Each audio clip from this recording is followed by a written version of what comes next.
Welcome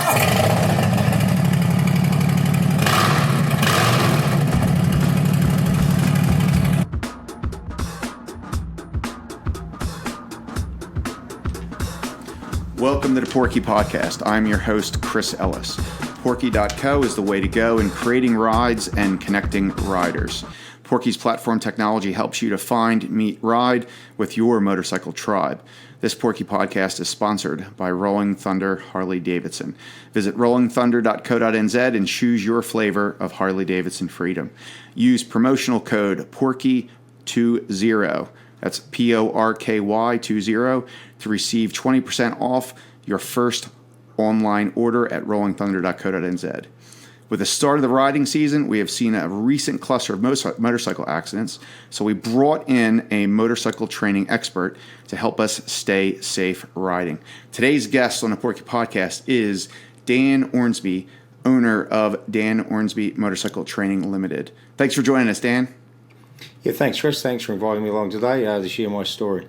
Awesome. Let's get right into it. Tell us about yourself, Dan.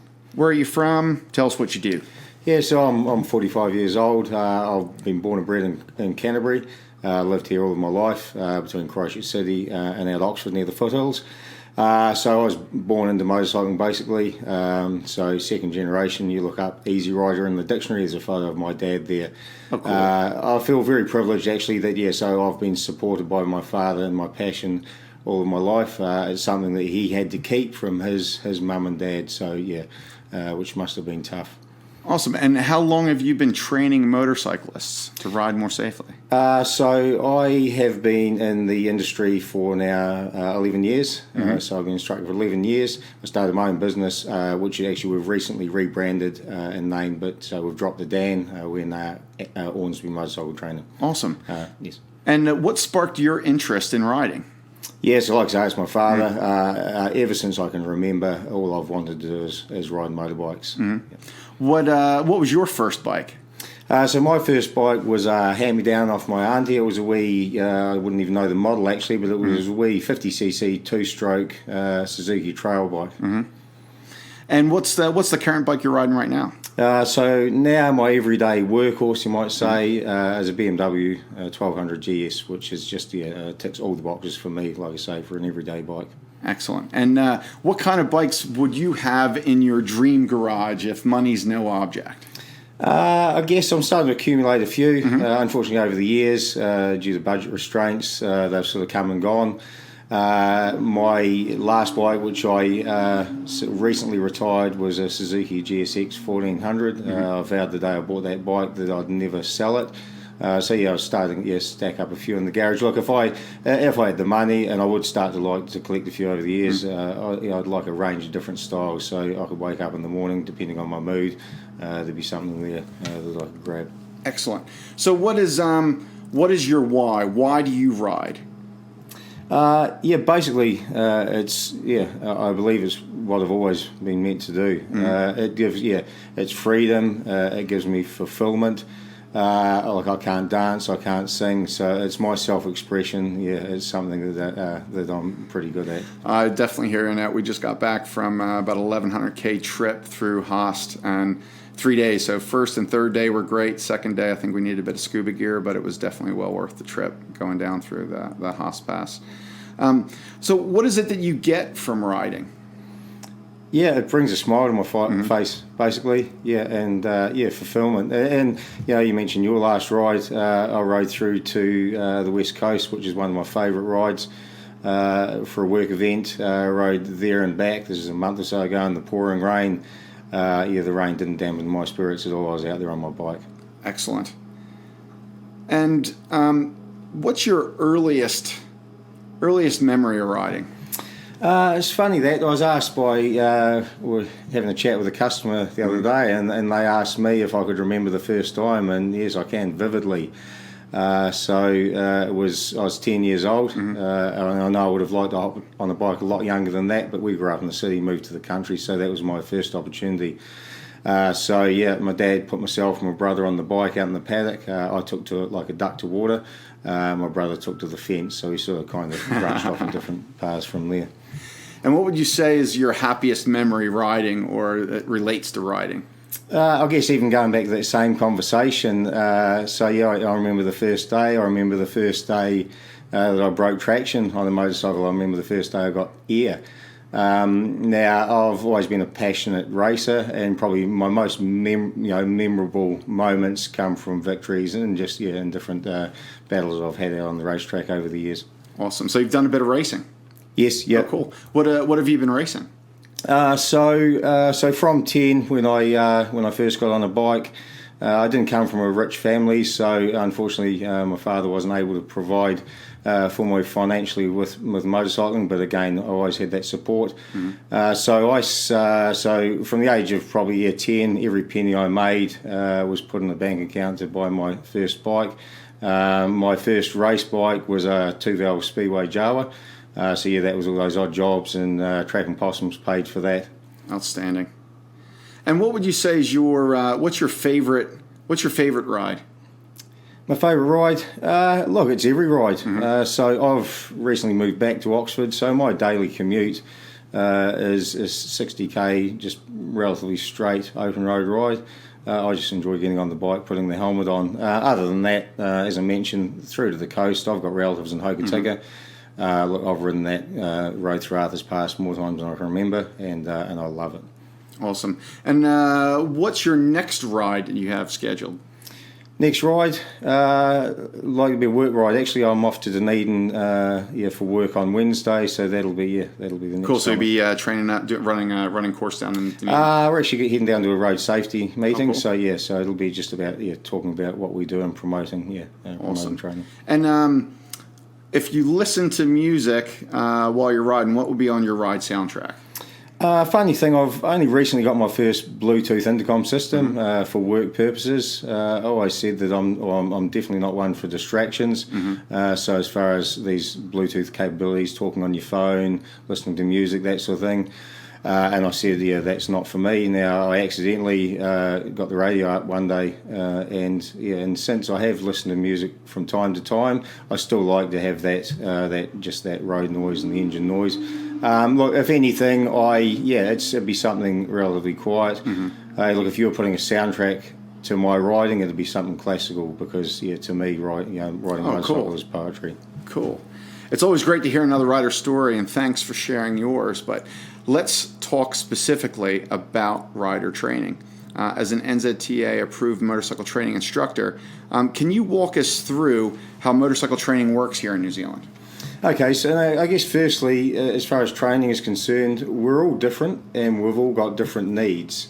We cater for the complete beginner to advanced level rider. So if we start at the beginning, that beginner, we're about helping them build a good foundation. So understanding of correct technique and sort of developing and instilling some good habits. From there, people have got a range of backgrounds and experience. So then it's about identifying individual needs, and then helping build on those. And then what courses are available at the moment for folks across the board for rider training? Okay, so our business, we cater for all levels of rider. From people turning up having never ridden a bike, starting them from scratch. We cover all the levels of licensing, so the basic handling test for the learner license, restricted and full through the CBTA process. And in recent years, for the last 7 years, we've been offering the heavily subsidised Ride Forever motorcycle training. And those are like the bronze, the silver, and the gold Ride Forever courses. Yes. Yep. Yeah. They're pretty affordable, eh? Yeah, exactly. Yeah. So again, Ride Forever, ACC branded, heavily funded. There are 3 full-day courses on offer through the program, so bronze, silver and gold level. So just in brief, bronze aimed at entry-level riders, silver intermediate. Gold, I guess, is trying to encourage that seasoned rider along, just for a bit of fine-tuning, sometimes a complete overhaul. But just a reinforcement of best practice, which all the levels are about. With the subsidy, you can do an 8-hour bronze level course for a grand total of $20. That's awesome. It's like the price of a couple of cups of coffee. You get a full day's worth of training. That's fantastic. Now, one of the things we see a lot of people coming in sort of their 30s, 40s, 50s. They've got their full motorcycle license, they haven't ridden in a while, and they come and buy a bike. What would you recommend for someone like that who's sort of a re-entering rider?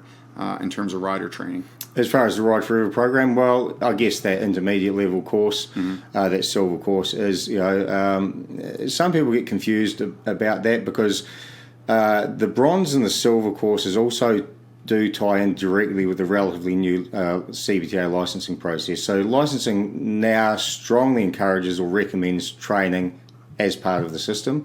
So just in brief there again, so someone that contacts us wanting to progress to their restricted license, we'd direct them to a bronze level course, which is that perfect preparation.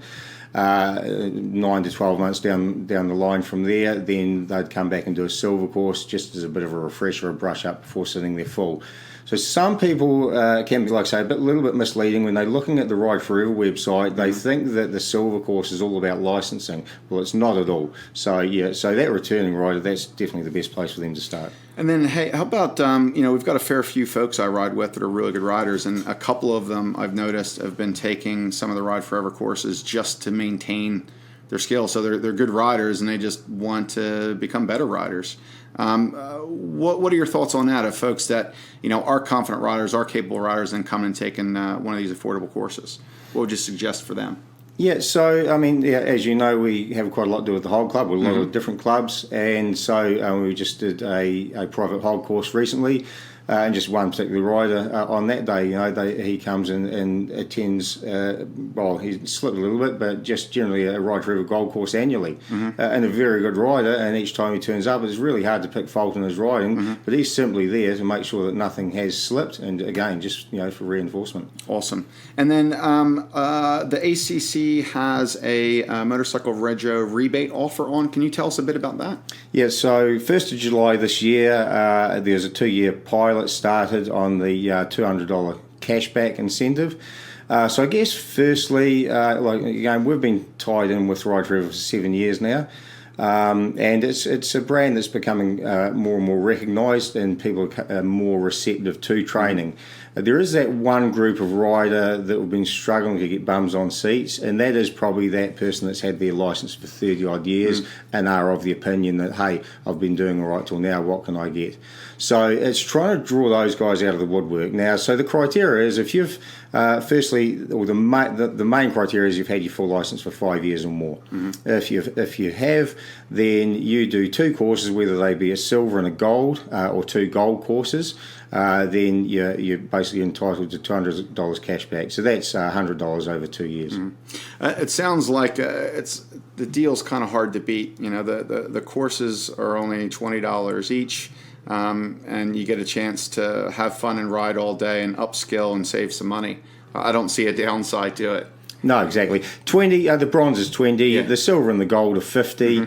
Now, as far as what riders can get back, there's also a lot of insurance companies on board with the program. So you can get a rebate on your insurance as well, or look at a reduced premium for having current rider training. Exactly. And I believe the clubs, Hog Club, I believe offer a part subsidy for those courses as well. Oh, fantastic. Is there anything that you do with your bike prior to a ride or racing?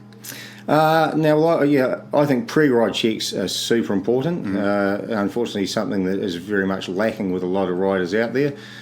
For me, whether I go on the road or, more importantly, at speed on the racetrack, I want to know the wheels aren't going to fall off. If you ask me, probably the most important part of your bike is your tyres. Whether it be the quality, the condition, tyre pressure is something that a lot of people aren't even thinking about. Awesome. And how can listeners get in contact with you if they want to follow up and jump on some of your training courses? Yeah, so I guess probably the easiest for those that are internet savvy, our website is motorcycletraining.co.nz. You can contact us via phone. We have a 0508 number, so 0508 Ornsby, which is 676729. Facebook Messenger, yes, there's a range of channels. We'll make sure to include all that in the podcast show notes. Hey, Dan, thanks very much for joining us and sharing your story. We look forward to having you back as a subject matter expert on rider safety and training. Thanks for listening to the Porky Podcast. If you'd like to be a guest rider on the show, recommend another guest rider, or if you need any help or have any feedback with the Porky app, email us at info@porky.co. If you enjoyed the Porky podcast, please leave us a positive review on your favorite podcast platform. Find a ride on porky.co and meet other local riders. Thanks for listening, and ride safe.